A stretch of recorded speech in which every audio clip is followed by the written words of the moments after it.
रूस जहां एक तरफ रूस पर हो गया है बहुत बड़ा हमला और रूस को एक तरीके से यूक्रेन के एक बड़े भाग से जो जोड़ रहा था, वहां यूक्रेन ने भीषण हमला कर दिया है। इस हमले से तिलमिलाए रूस ने अब बड़ा ऑर्डर दे दिया है। जहां एक तरफ रूस ने ये बड़ा ऑर्डर दिया है तो वहीं दूसरी तरफ सखालिन-1 एनर्जी प्रोजेक्ट, वहीं दूसरी तरफ सखालिन-1 के लिए पुतिन ने दिया है एक नया ऑर्डर। भारत और जापान दोनों इससे होंगे प्रभावित। जानेंगे रूस में क्या चल रहा है और इसका असर पूरी दुनिया में कैसे पड़ेगा। ये जो इलाका देख रहे हैं, ये इलाका है क्रीमिया का इलाका। 2014 में जब क्रीमिया को कब्जाया था रूस ने, तब क्रीमिया और रूस को जोड़ने के लिए एक यहाँ पर पुल बना दिया था रूस ने। और ये पुल का दो हिस्सा था, एक हिस्से में ट्रेन जाती थी और दूसरे हिस्से में ट्रकों का आना जाना होता था। ये इतना महत्वपूर्ण था कि जब ये पुल बना था तब रूसी राष्ट्रपति व्लादिमीर पुतिन ने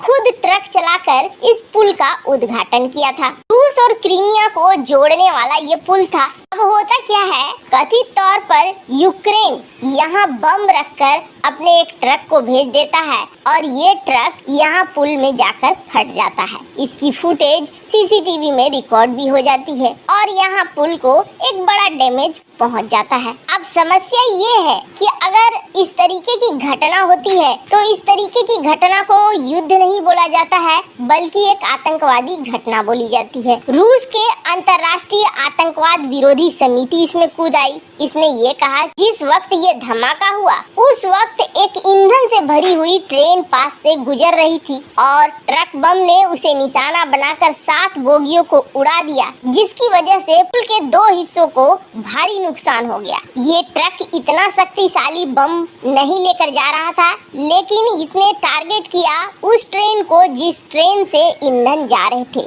यही वजह था कि बहुत ज्यादा नुकसान इस पुल को हुआ। धमाका इतना बड़ा था कि आग के कारण आसमान में धुएं का गुबार फैल गया। इसके साथ साथ कई और विस्फोट भी हुए, जिसकी वजह से आसपास का नजारा एकदम से डरावना हो गया। पर अब इस लड़ाई ने एकदम से नया रूप ले लिया है और इस लड़ाई ने अब स्थिति को बिगाड़ने का ही काम कर दिया है। पुल का एक बड़ा हिस्सा समुद्र में समा गया है। ऐसे में समझ लीजिए कि रूस और क्रीमिया के बीच जमीनी संपर्क लगभग खत्म हो चुका है। हालांकि पुल का इस्तेमाल यूक्रेन में युद्ध लड़ रहे रूसी सैनिकों को गोला बारूद रसद पहुंचाने के लिए भी किया जाता था। इसलिए इस पुल को जल्दी से जल्दी खड़ा करने के लिए लगी हुई है रूसी इंजीनियरों की पूरी टीम। रूस को क्रीमिया से जोड़ने वाली ये जो केर्च पुल है, इस पर विस्फोट बहुत बड़ा झटका है। इससे न केवल क्रीमिया से रूस का संपर्क कट गया बल्कि यूक्रेन में जारी स्पेशल मिलिट्री ऑपरेशन को भी बड़ा झटका है। रूस अब उतनी तेजी से डोनेस्क, लुहांस्क और डोनबास के बाकी इलाकों में गोला बारूद और रसद की आपूर्ति नहीं कर पाएगा जितना इस पुल की सहायता से कर सकता था। इस पुल पर धमाके से यूक्रेन में जंग लड़ रही रूसी सेना के मनोबल को भी झटका लगा है। डोनबास के लोग भी जान गए हैं कि यूक्रेन उनका पीछा तब तक नहीं छोड़ेगा जब तक दोबारा कब्जा नहीं लेता है। अब इस बात का भी डर है कि यूक्रेनी सेना कहीं क्रीमिया पर कब्जे की कोशिश न करे। अब रूस ने यहाँ पर नया ऑर्डर दे दिया है। युद्ध की कमान दे दी गई है रूसी वायुसेना के जनरल सर्गेई सुरोकिन को। पुतिन का काफी खास अधिकारी माना जाता है। 55 साल के ये हैं जो रूसी वायुसेना के कमान संभाल रहे थे।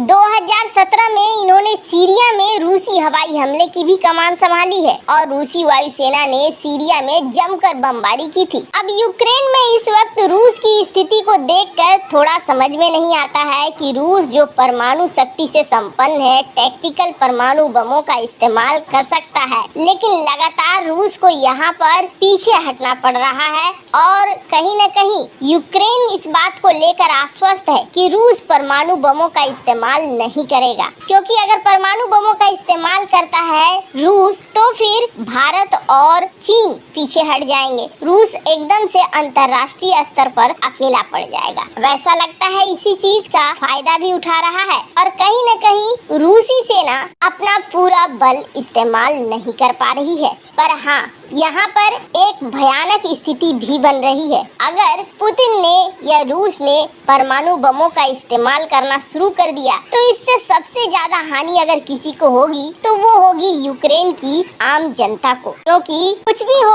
आखिर ये सिविलियंस को निशाना बनाएंगे ही बनाएंगे। से आपको बता दें, अब इस मुद्दे को रूस ऐसे भी उठा सकता है कि एक वॉर क्राइम के रूप में यूक्रेन ने गलत तरीका अपनाया रूसी पुल को उड़ाने का, एक आतंकवादी के तरह इस तरीके के काम किए। हालांकि यूक्रेन का कहना है कि अभी इस तरह की चीजें और भी ज्यादा होंगी, यानी यूक्रेन ने अब युद्ध का रूप बदल दिया है। यूक्रेन अब दूसरे तरीके से युद्ध करने लगा है। खैर, जहां एक तरफ ये सब कुछ हो रहा है तो वहीं दूसरी तरफ पुतिन ने एक बड़ा ऑर्डर दे दिया है और इस ऑर्डर का स्वागत कहीं न कहीं जापान ने भी किया है। वैसे आपको बता दें, जापान अमेरिकी खेमे में है और रूस के अगेंस्ट है, लेकिन फिर भी इस मामले को लेकर कहीं न कहीं जापान पुतिन के इस नए ऑर्डर से खुश जरूर है। दरअसल भारत, जापान, अमेरिका, रूस इनके बीच एक प्रोजेक्ट था जब स्थितियां बिल्कुल नॉर्मल थी।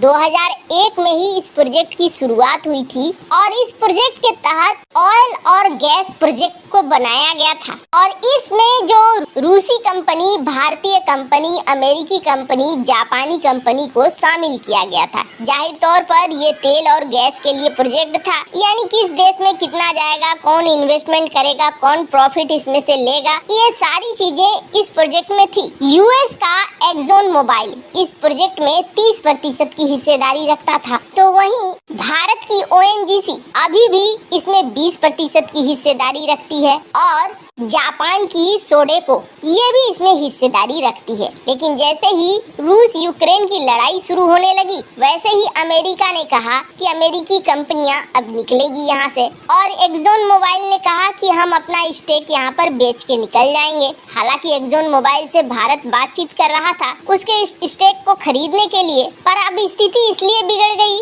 चूँकि यूएस की कंपनी ऑपरेटर थी, जितने भी शेयर होल्डर थे उनको ऑपरेट करने का काम अमेरिकन कंपनी को था और अमेरिका के निकल जाने के बाद स्थितियां यहाँ बिगड़ने लगी थी। समझ में भी नहीं आ रहा था काफी देशों को कि इस प्रोजेक्ट का आगे क्या होगा और जापान के लिए भी स्थिति अलग बन गई थी। स्क्रीन पर आप देख सकते हैं जापान के ट्रेड मिनिस्टर ने इस बात को कहा कि ये प्रोजेक्ट जापान के लिए भी बेहद महत्वपूर्ण है क्योंकि इससे तेल और गैस की समस्याएं दूर होती है। अब इसको लेकर आखिरकार पुतिन ने ऑर्डर दिया है कि नए ऑपरेटर को सेट किया जाए ताकि स्कालिन वन एनर्जी प्रोजेक्ट के लिए जिस इन्वेस्टर्स ने पैसे लगाए हैं उनको किसी तरह की कोई दिक्कत न हो। स्क्रीन पर आप देख सकते हैं आर्टिकल। वैसे इन सब मामले में आपकी क्या राय है, कमेंट कर जरूर बताएं।